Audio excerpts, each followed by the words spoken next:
Quand les tarifs tombent, qui vient à la rescousse?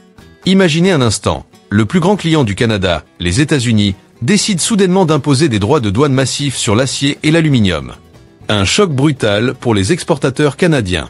Mais alors que Washington se referme comme un château fort en plein siège, une coalition inattendue de pays se mobilise en coulisses pour combler le vide. Résultat, 10 marchés émergent, prêts à absorber le choc et à soutenir les industries canadiennes vacillantes. De Rotterdam à l'Asie, ces alliés imprévus ne se sont pas contentés d'acheter quelques cargaisons.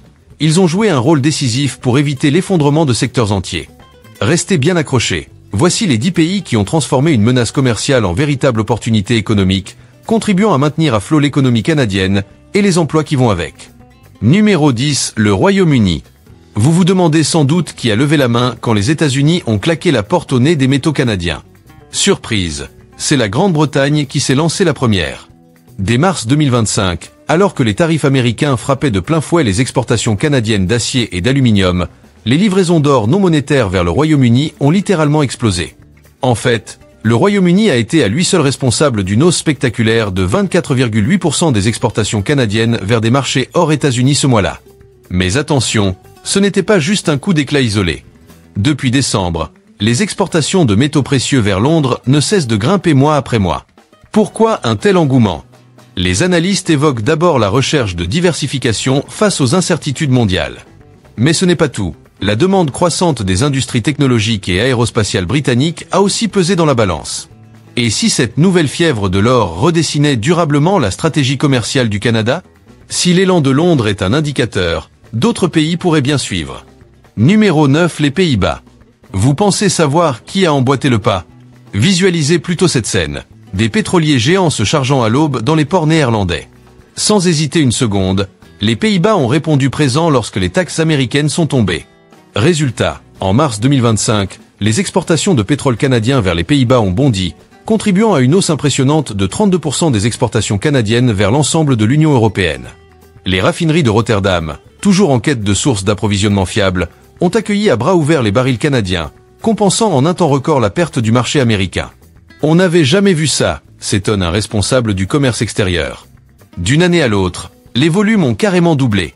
Derrière cet appétit néerlandais, une logique stratégique. L'Europe veut diversifier ses sources d'énergie, surtout dans la perspective d'un futur alimenté par l'hydrogène vert. Les Pays-Bas pourraient bien devenir le nouveau carrefour énergétique du Canada en Europe. Le pari est lancé, et le Canada semble bien décidé à le relever. Numéro 8, Hong Kong. Et si je vous disais que l'un des sauveurs du pétrole canadien n'est même pas un pays au sens classique? En mars 2025, alors que d'autres marchés hésitaient, Hong Kong a discrètement intensifié ses achats. Des pétroliers géants ont débarqué dans la baie de Victoria, non pas remplis de touristes, mais chargés de brut canadiens. Ce mois-là, les exportations de pétrole vers Hong Kong ont fait un bond spectaculaire de 35,2%, passant d'environ 630 millions à près de 850 millions de dollars. À elles seules, ces livraisons ont représenté une hausse de 31,9% des exportations canadiennes vers le reste du monde.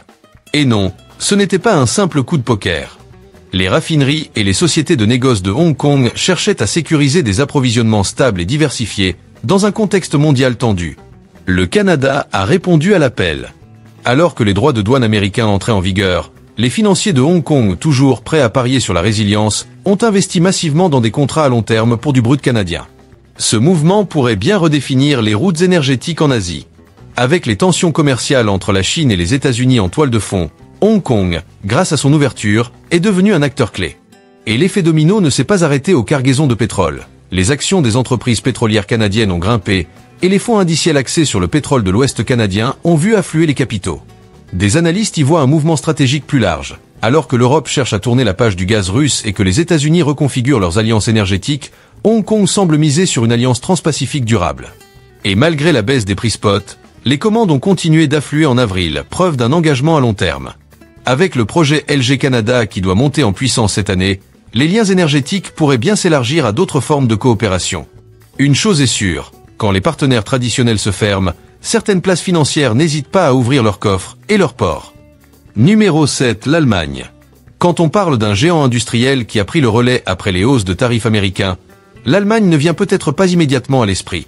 Et pourtant, en mars 2025, les chaînes de montage automobile en Bavière se sont soudain mises à tourner à plein régime grâce à des pièces fabriquées à partir d'acier canadien. Les chiffres parlent d'eux-mêmes. Les exportations vers l'Allemagne ont bondi de près de 29%, atteignant les 3,1 milliards de dollars US. Ce boom a d'ailleurs largement contribué à la hausse globale de 32% des expéditions canadiennes vers l'Union européenne à la même période. Mais alors, que s'est-il passé exactement? Eh bien, face aux barrières américaines sur l'acier brut, les constructeurs automobiles allemands et les fabricants de machines utiles ont cherché des alternatives fiables.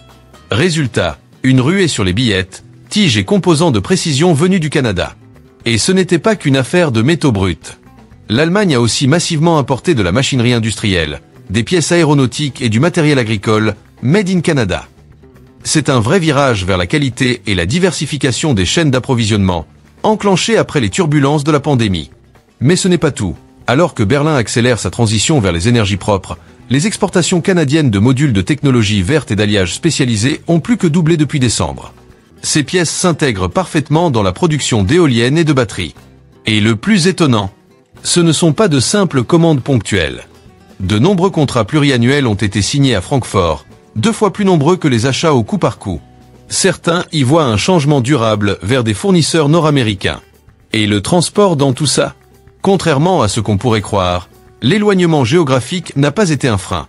Des liaisons ferroviaires rapides et des routes maritimes courtes ont permis de réduire les délais de livraison de 15%, rendant l'axe Vancouver-Hambourg aussi efficace que certaines routes transatlantiques.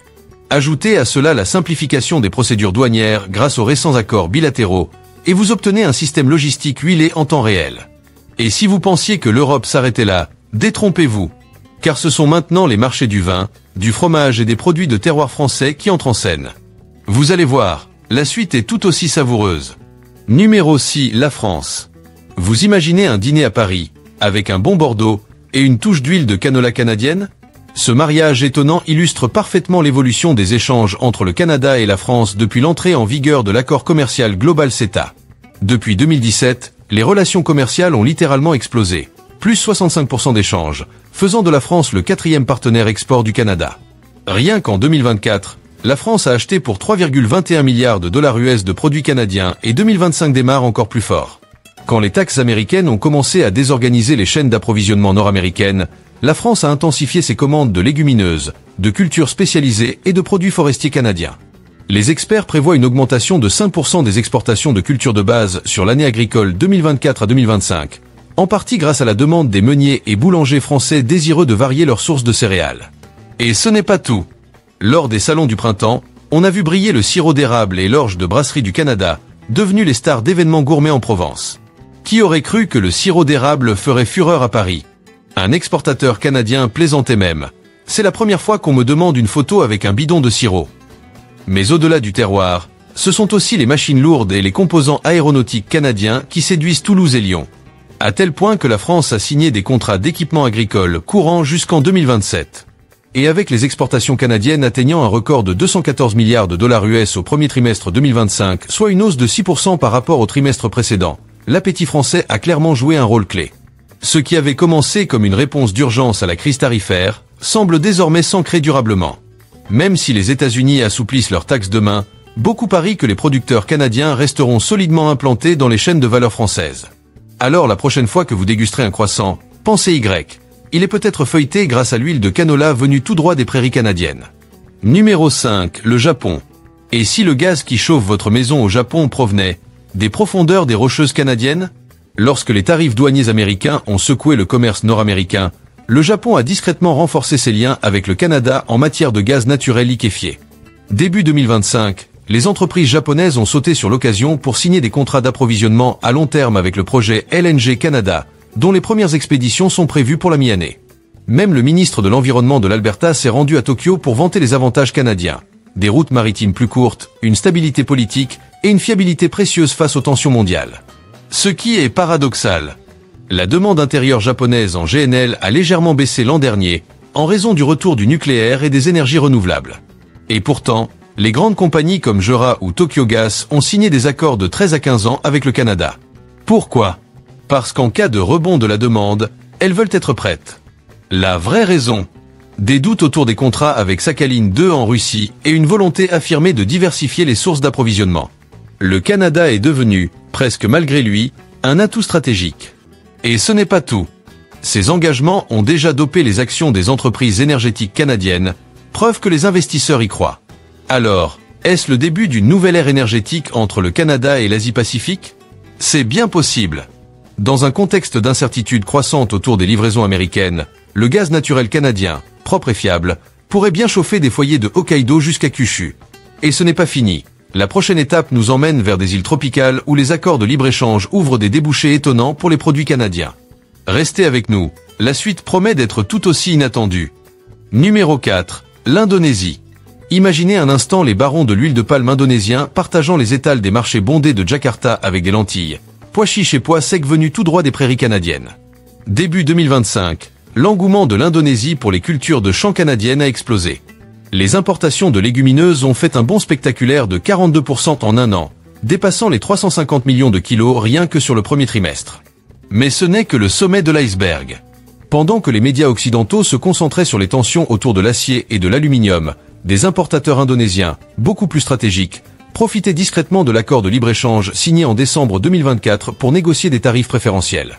Résultat, des produits forestiers canadiens, allant du bois d'ingénierie au plaquage haut de gamme, ont afflué dans les ports de Surabaya et Medan, avec une hausse de 28% de leur valeur, frôlant les 120 millions de dollars US sur le trimestre. Et ce n'est pas tout. Du côté industriel, c'est un véritable boom. Les exportations canadiennes de matériel agricole et d'équipements industriels vers l'Indonésie ont grimpé de 35%, atteignant un record de 85 millions de dollars US. On parle ici de tracteurs labourant les rizières de Java West ou de foreuses de haute précision opérant à Sulawesi, toutes estampillées fabriquées au Canada. Et loin d'être des envois ponctuels, ces exportations sont soutenues par des contrats pluriannuels signés à Jakarta, garantissant une présence canadienne jusqu'en 2027, de quoi placer le pays dans le top 3 des fournisseurs de machines en Indonésie. Et l'énergie, dans tout ça? Bonne question. L'appétit croissant de la classe moyenne indonésienne pour les équipements de cuisine et produits ménagers canadiens n'est rien comparé à l'accord énergétique signé en février. La Société nationale PLN a donné son feu vert à un projet pilote portant sur des biocombustibles écologiques venus du Canada. 150 000 tonnes achetées pour un test à Bali, avec une option de monter en puissance à 1 million de tonnes d'ici la fin de l'année. Une initiative qui pourrait bien transformer tout le mix énergétique du sud-est asiatique.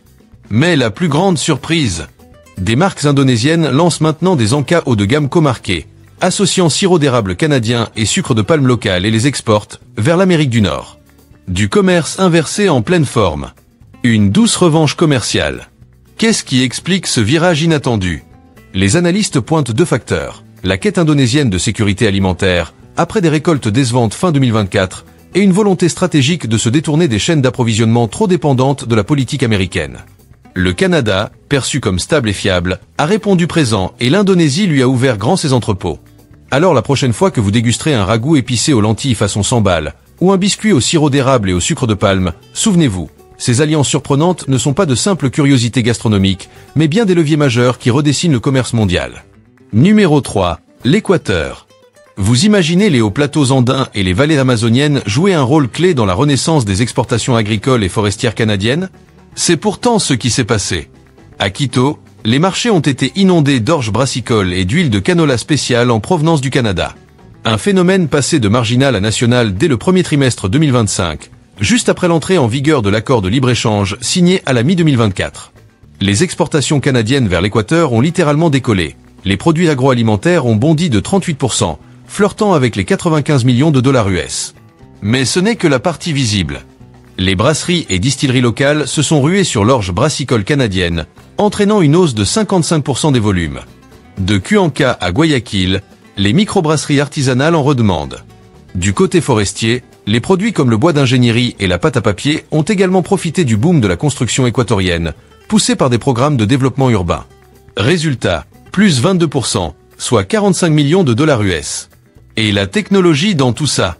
En mars 2025, le Canada a signé 2 protocoles d'entente majeure avec le ministère équatorien de l'Agriculture, portant sur des capteurs agricoles de haute précision et des services de cartographie par drone. Objectif, doubler les rendements agricoles dans les provinces côtières d'ici 2027. Pas moins de 2500 capteurs, pour une valeur de 12 millions US, sont partis de Vancouver quelques jours après la signature. Les experts pensent que cette technologie pourrait bien transformer l'agriculture d'exportation équatorienne. Côté cacao, les producteurs locaux testent désormais des variétés hybrides canadiennes résistantes aux maladies. Les premiers résultats? 20% de rendement en plus, sans perte de goût. De quoi ravir les marchés de chocolat fin en Amérique du Nord et en Europe. Qui aurait cru que le Canada jouerait un rôle clé dans la renaissance du cacao équatorien? Pourquoi un tel revirement? L'Équateur, confronté à des revenus pétroliers fluctuants, cherche à diversifier son économie et à mieux nourrir ses villes en croissance. Le Canada, avec ses solutions agricoles et forestières pointues, a répondu présent. Ce partenariat va donc bien au-delà d'un simple coup de pouce commercial. C'est une stratégie de long terme. Numéro 2. L'Australie. Et si les déserts brûlants d'Australie échangeaient leur place avec les forêts enneigées du Canada? Début 2025, la soif australienne pour les technologies propres et l'équipement agricole a fait de ce pays un allié inattendu pour l'économie canadienne.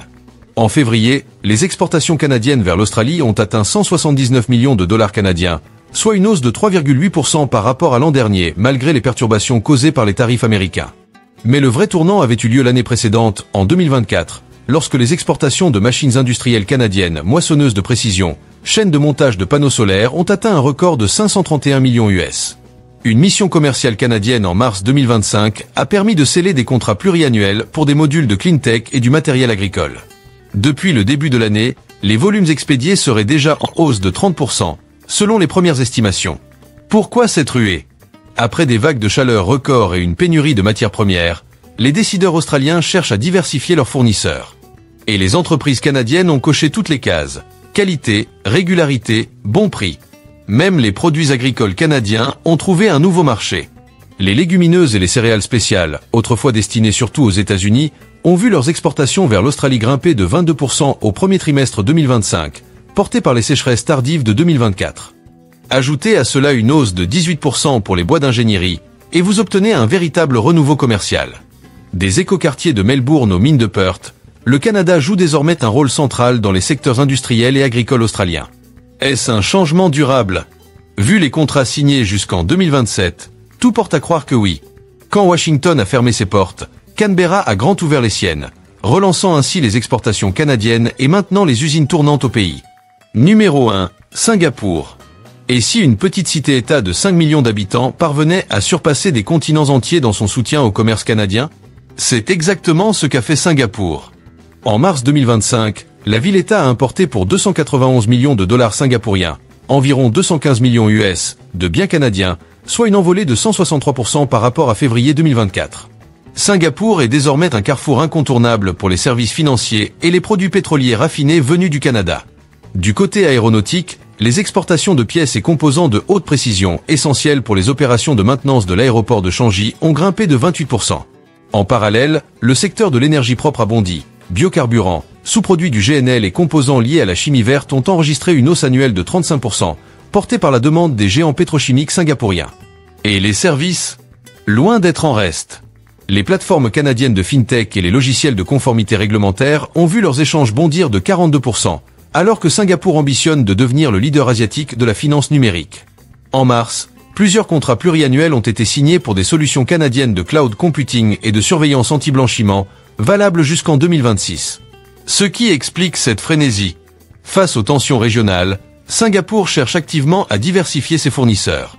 Et le Canada, avec ses solutions technologiques, énergétiques et réglementaires, s'impose comme un partenaire de choix. Le résultat, bien plus qu'un simple rééquilibrage, c'est une véritable redéfinition des flux commerciaux en Asie-Pacifique. De l'arrière-pays australien au gratte-ciel de Singapour, ces 10 marchés n'ont pas seulement acheté des produits canadiens.